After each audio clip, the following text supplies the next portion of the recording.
tel un univers de merveilles. En parcourant le musée des civilisations noires, on peut tomber dans un état de contemplation de la magie des œuvres d'art contemporains russes, aussi authentiques qu'emblématiques.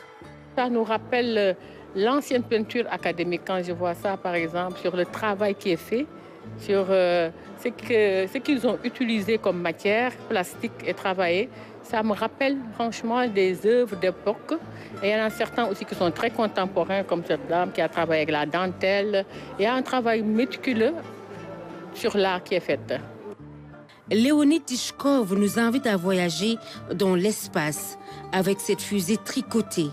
Chaque morceau de tissu appartient à une personne qui lui est si chère.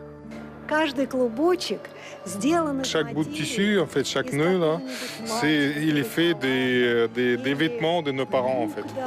Des vêtements de nos parents, de nos ancêtres. Restons au ciel. Olga Bosko, elle, s'inspire de Cumulus, Stratus et Cirrus, des types de nuages sans lesquels il n'y a pas de pluie. À l'ère du numérique et du féminisme, l'artiste se retourne vers les valeurs traditionnelles, invincibles. Le rêve et le ciel,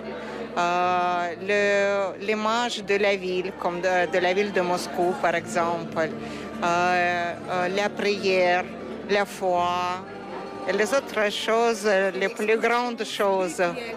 Au lieu d'une aiguë, cet artiste se sert de vis taraudeuses pour fixer les images archaïques des oiseaux d'Archangelsk. Ce rapprochement doit nous montrer que nous sommes tous les mêmes. Nous avons les mêmes intérêts, les mêmes désirs. Et vraiment, l'idée aussi, une des idées de cette exposition, de rendre les gens un peu plus heureux dans leur vie de tous les jours. Ces sculptures en bois de perme représentent des saints chrétiens en forme des idoles païens. C'est l'époque contemporaine où le mystique, les croyances et les théories scientifiques se mêlent.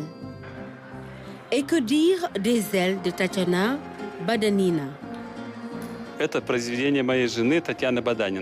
fait des objets concernant l'aviation, le vol.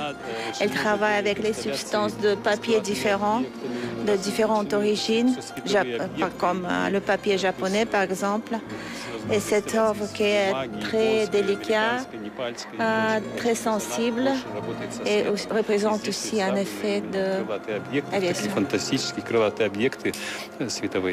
C'est une merveille, cette exposition.